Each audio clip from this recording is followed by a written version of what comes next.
conference today. So I'm going to be talking about decolonising curriculum knowledge, and that's just going to be helping with the slides. And I'm going to be talking about this from evidence-informed research to the production of teacher CPD materials, continuous professional development materials. So I'm going to be talking about decolonising curriculum from a teacher education perspective.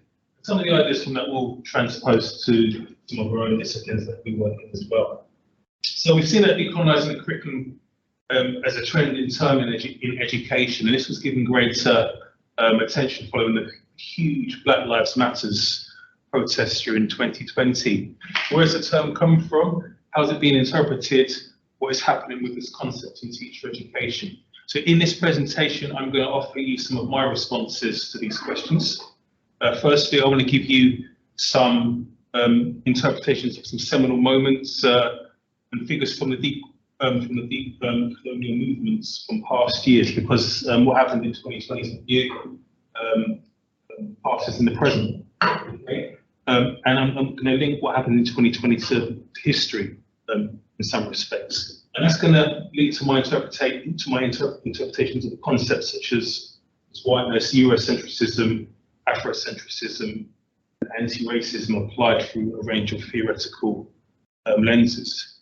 And by doing this, I'm going to consider the role of the teacher in either maintaining Eurocentrism, white supremacy, or in taking radical action to dismantle the construct of structural racism by decolonising the curriculum. So my focus on decolonised curriculum knowledge, I've listened to some of the previous speakers as well, but I think what the way that I see decolonising knowledge and decolonising knowledge is about tackling the plagues of inequality.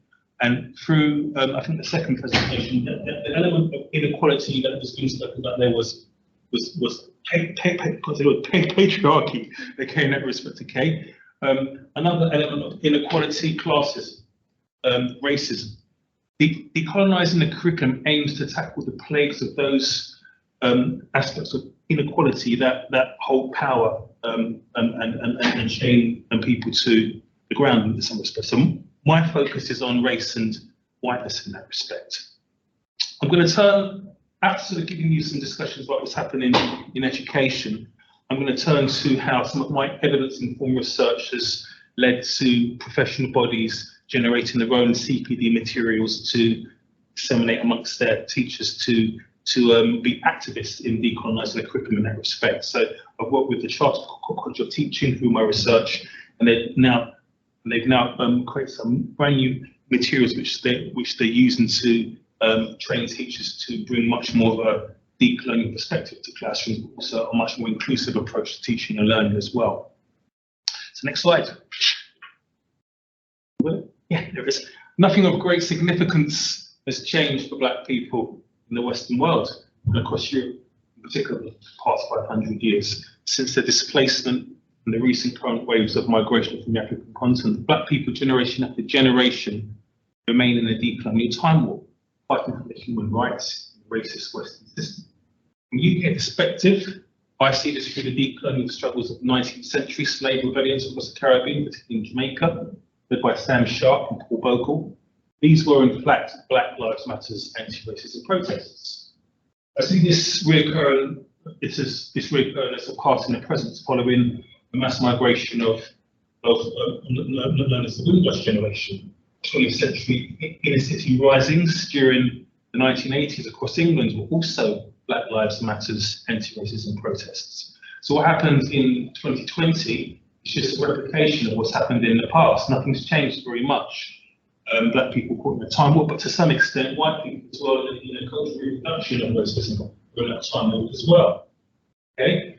Following the Black Lives Matters anti-racism protests of 2020 in England, the teaching and learning of British history in schools came under much scrutiny.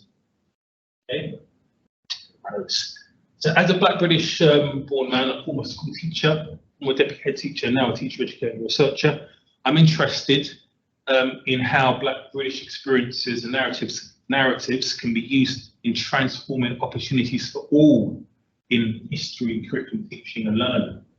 I see that this must begin with decolonising the current racist Eurocentric curriculum. And for me, this means taking anti-racist action in research and teaching and learning. I've used a strong term, I've called it a racist Eurocentric curriculum, haven't I? I've got evidence of that. I'm going to show you that in a moment. So the research presented today aims to give some understanding of how the degradation of blackness, anti-blackness, people call it today, permeates the formal school and secondary school national curriculum of history in the UK and across many European countries, and therefore why decolonising the curriculum is necessary. Yeah, hang on. I'll do something really quickly.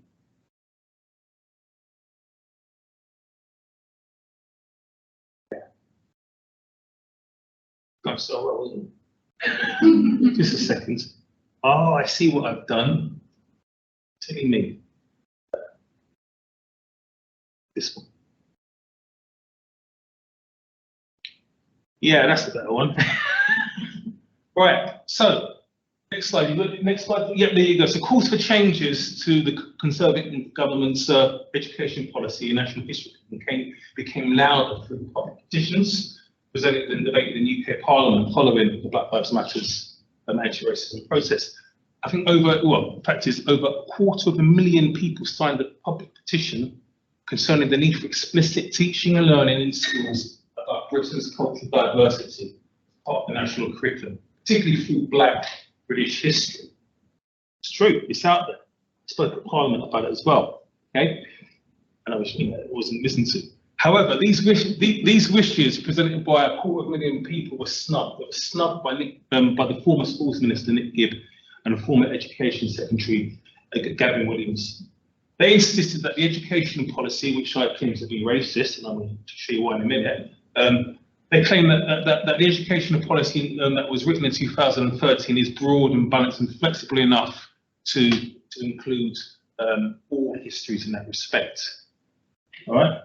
Next slide. What this government response continues to blatantly deny, and this is where the crux of the racism is that the given Eurocentric, narcissistic, whites-only historical starting points, there are narcissistic, whites-only historical starting points throughout the statutory content. Statutory, which means you teach by law, through the directives and guidance of the National History Curriculum for children aged 3 to 16. So the starting points where teachers are asked to teach about British history, but the entire National History Curriculum are all white starting points. There are no non-white starting points in there. I've done my research, my doctorate, to tell the truth. And there's nothing in the National Curriculum that begins with a non-white person. That's what's a racist curriculum, because racism is narcissistic, and it speaks about your own in that respect. So, for example, these starting points instruct teachers to ensure that all pupils know and understand about how people's lives have shaped this nation. How people's lives have shaped this nation. So people, all sorts of people, aren't we? Okay. However, focus is explicitly on the migration and settlement of Anglo-Saxons and Scots and the Viking Anglo-Saxon struggle for the Kingdom of England. Narcissistic, Eurocentric, whites-only starting points. Next slide. In my own critical thinking about this statutory, law-abiding, you have to teach by law, UK National History Curriculum, I deconstructed and examined its purpose of study and the knowledge offered through its aims and content, and in relation to the teaching and learning about mass migration and settlement to Britain, the British Isles of Asia, because we're all migrants in that respect. Yeah, everyone's migrated to the UK at some point, if not for yourself, for your grandparents, for your ancestors. Okay, as I just said, look at how we teach about that.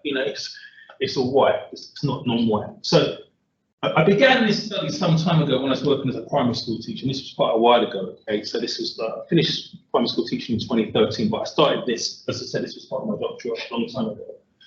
And I was really interested in knowing how I could transform my own classroom teaching and young people's learning about race equality, cultural diversity, and cultural differences through history, and in relation to the recommendations of Macpherson 1999. Macpherson 1999, that was a report after the merger of Stephen Lawrence in 1996. Okay. And he called for greater teaching of cultural diversity and cultural differences in national curriculum. Okay, and just going to digress a little bit. The Ajaba report came out, or was commissioned by the new Labour Party after this. As soon as the coalition conservative government came into play, they did that particular report that was aiming to create a curriculum around Britishness where people could explore their own notion of their own sense of being, in the country. So that was binned by the conservative-led coalition government. All right. So I was interested in aiming to use that Macpherson report to sort of develop my own practice in pedagogy. Next slide, please. Yeah. So my deep concern was that there was no explicit unit of study in the aims and context of primary school history that was made available, that would speak directly to teachers developing pupils' learning about nation building and national identity through the lives and experiences of non-white settlers in the British Isles over the ages. White narcissism permeates the policy document. Surely it seems fair to acknowledge that non-white settlers and migrant groups over different periods in history have added their different values to the cultural mix of the British Isles. Why is the possibility of using their narrative absent from this policy document? So decolonising curriculum knowledge is really about challenging policy and seeking policy reform. And I've given you those flavors of inequality that I see decolonising curriculum focused on: racism, I'll say the word, say everyone, patriarchism, get my words mixed up, sexism, and so on. All right. So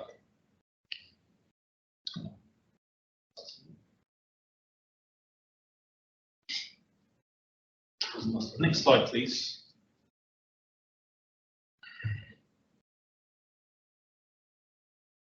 So there's much research evidence.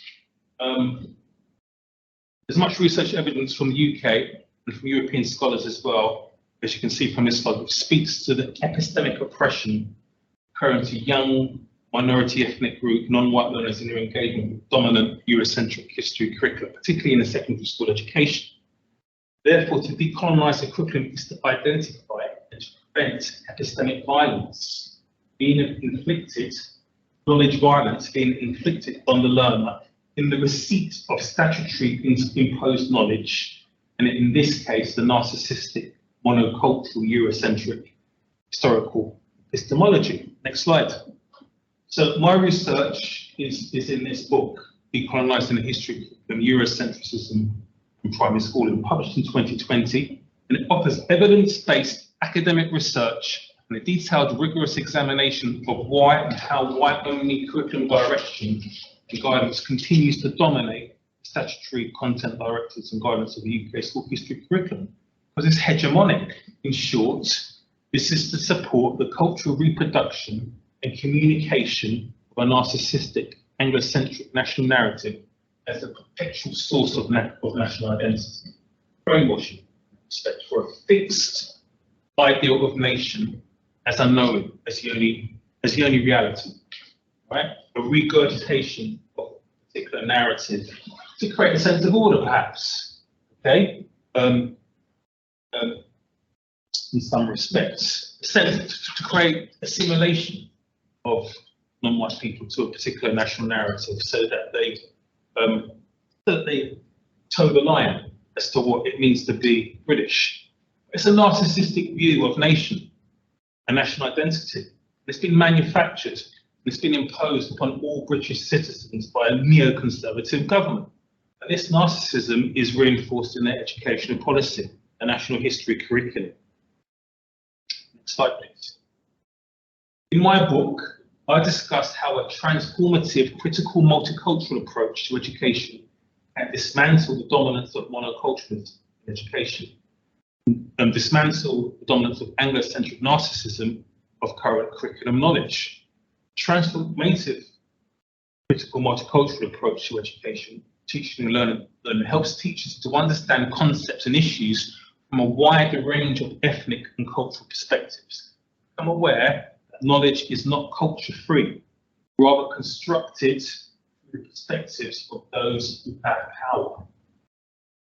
It's hoped in the end that trainee teachers, from my research, will be able to think critically, because decolonizing knowledge is about fostering critical consciousness. Right? It's about fostering critical consciousness about whose narratives are being used, the consequences of this.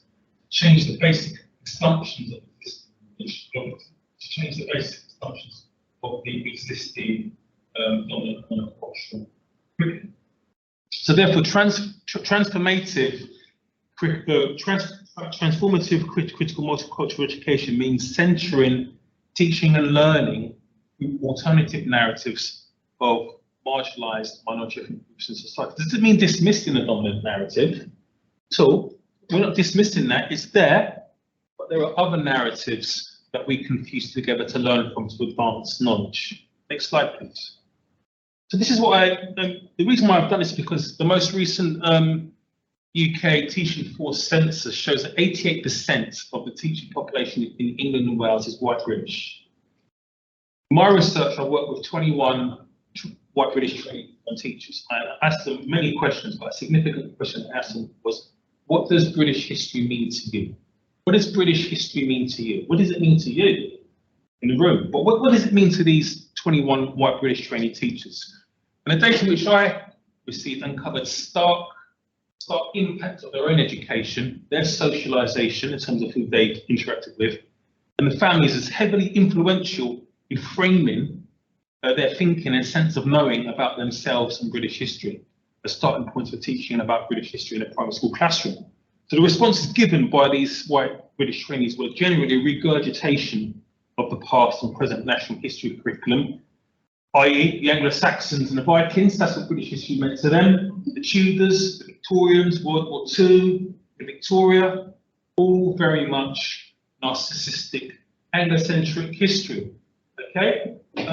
And not just, I mean, you know, the history that I was taught at school is pretty much the same history as that history. So, you know, so it's about cultural reproduction of a particular narrative, isn't it, really? So these are dangerous implications, you know, the dangerous implications of this thinking and the teaching and learning in the school appears to be the cultural reproduction of a narrow, Anglo-centric knowledge about nationhood, about national identity. And it relates to what the previous speaker was talking about, embodiment. You know, we embody this reality, don't we? We want to become more like this. If you're black, you want to become more white, because wait, if you become more white, that's gonna help us survive more in this particular world. Okay, is that the way in which I really want to frame my reality? That's the question. Some people come to change their names. They assimilate. It's because they well, if I change my name to more English sounding name, it might. So yeah, I mean, this is what this is what happens. Okay, so dangerous implications of this thinking to teach and learning about, you know, it's the cultural reproduction of a narrow Anglo-centric knowledge about national and national identity, and it's the reification of this neoconservative government ideology through teachers as instruments in the classroom, regurgitating this for learners in that respect. Next slide, please. Be very quick. Okay. So, yeah, what did I do? That one. I provided the same white British teachers with a range of oral testimonies that were written firsthand by 20th century African Caribbean people, black British people. These were oral testimonies. These oral testimonies shared their life experiences, including migration to the British Isles from Jamaica, as part of the Windrush generation, and their cross-cultural encounters with white British people through the Brixton uprisings of 1981. The aim of my research here, in terms of decolonising curriculum knowledge, was to use the black British voice as a starting point, opposed to the Anglo-centric voice, thinking about the story of British people and their cross-cultural encounters over the ages, right? Through mass migration over the ages, the pattern is that when a new cultural ethnic group comes over, there's always going to be some kind of cross-cultural encounters, but then there's violence and there's harmony. It happens. Anglo-Saxons and Vikings, That's learned by children in schools, and there was a lot of violence there, a lot of bloodshed there. Okay, there was probably some violence at the 1980. There was violence at the 1981 uprisings in Brixton, but probably not as much killing as what kids are being taught about through Anglo-Saxons and Vikings. So I'm taking this particular episode of British history about the people of Britain, and I'm juxtaposing that with what teachers are being told that they should be teaching kids through the Saxons and Vikings. All right, so that juxtapositioning, I wanted to see whether the oral testimonies given by African Caribbean support white British training teachers with dismantling their embedded Anglo-centric thoughts. Okay, to move from a traditional sense of historical consciousness to a more critical way of thinking about history. Okay. And therefore shaping ways in which they teach history in the classroom. And here are some of their responses. Ones of enlightenment. Okay.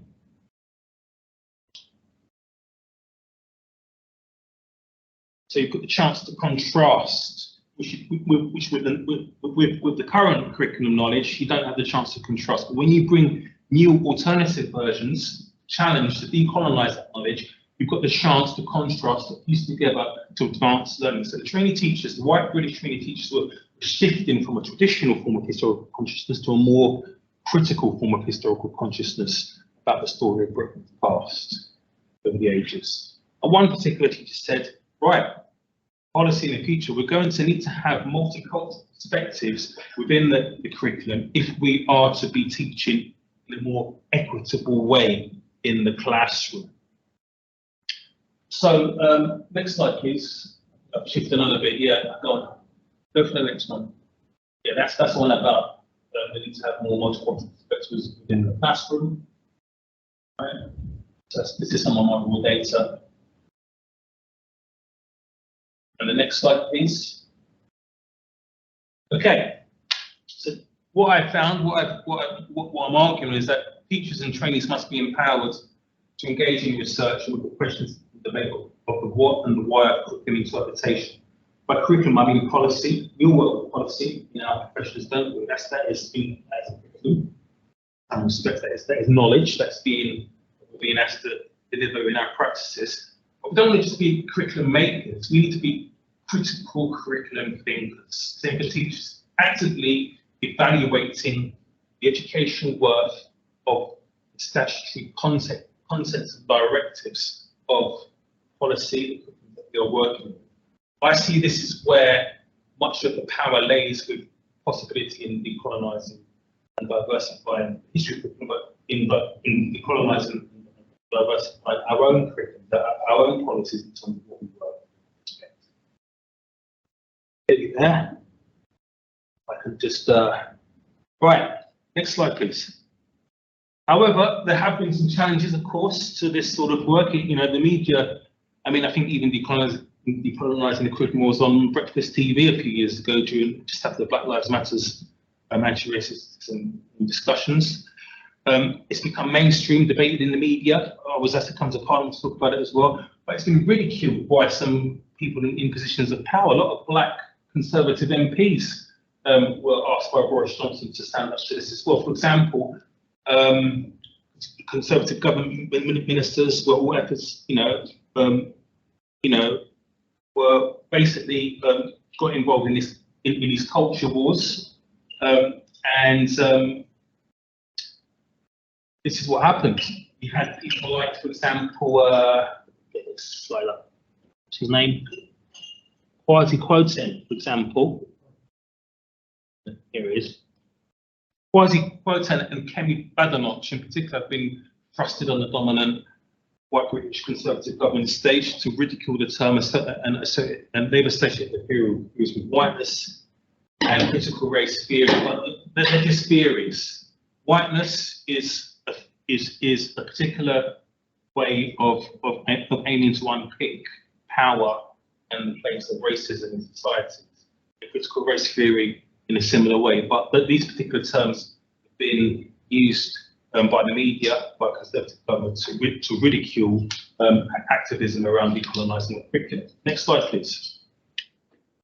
Despite this pushback, I've been working with the UK's leading professional body for teachers, the Chartered College of Teaching. Got close to 50,000 members worldwide, and with funding from the Paul Hamlin Foundation, they've recently researched a short series of online bite-sized courses to support teachers needed to decolonising the curriculum. So building on some of my research, the Chartered College of Teaching members now have free access to 6 modules with content in a variety of formats covering local and national British histories, certain literature, and resources that foster belonging, addressing perspectives represented in the curriculum. Considering how these lenses that decolonise and diversify can be applied to curriculum, having confident conversations with peoples about race. Next slide. So the action taken by the Chartered College of Teaching aims to empower students, teachers, early career teachers and school leaders to take transformative action by critical curriculum thinking and action, and this in turn can generate further research evidence along the line that can continue to challenge the narcissism of national educational policy and the need for curriculum reforms, because at the moment the national curriculum is still in place. It will be truly decolonised when a new national curriculum is reformed and rewritten by government. Next slide, please. Just want to shift focus a little bit because this is part of my conclusion now. I want to turn to some examples of decolonial and anti-racist multidisciplinary work produced across higher education institutions by academics, students offering alternative approaches to pedagogy, sharing new ways of learning, and seeing the pluriverse of epistemologies. So I created this publication, Decolonising the Curriculum, Teaching and Learning About Race Equality, in 2019, before the Black Lives Matter protest. And in essence, this was to discover what best practice in anti-racist curriculum teaching and learning was going on across the institution and across different disciplines, like social sciences, humanities, and so on. Sharing the best practice amongst educators, teachers, activists, scholars, students, and so on through Twilight seminars. This was a grassroots discussion, conversation to share the best practice for greater inclusion of a range of marginalised pedagogies and epistemologies. Issue 4 became an inter-institutional publication with colleagues from Sussex, Trent University, University of West London, the University of Salford, and the University of Brighton. I've got a few copies to give away as well today. But since creating these, and I think there's been some pushback in terms of commodification, and some of you in the room, some of you online might see this as well. In what appears to be a commodification of the term decolonising the curriculum, it's been observable how some universities across the country are implementing decolonial discourse as part of their race equality charter mark applications, as part of their student experience packages for marketing themselves as anti-racist institutions, as part of continued professional development. How should this actually be read? To what extent are these new approaches simply implemented across the university targets with TEF and KEF in mind? I'll leave it open for discussion as to whether the emancipation of colleagues and students through decolonial and anti-racism work should either work with, should we as academics either work with or against the pull of neoliberal policy discourses. Next slide, please. That's what that was. That's what I've just said there. Okay, so I'm just going to talk about. If you go to the next slide, I'm finishing now. I've got a forthcoming publication, Decolonising Knowledge, International Perspectives and Interdisciplinary Approaches. And yeah, this looks at, as I mentioned earlier, about looking at decolonising knowledge, looking at the different threads of inequality, racism, sexism, student and pupil power dynamics, patriarchy. Assembled colleagues from around the world, from Australia, Namibia, Norway, Poland, Russia, Colombia, the UK, and we're looking at decolonising knowledge from our different educational contexts. So that's coming out in the autumn. Next slide, please. And that's the end of my garble. Thank you very much. Thank you.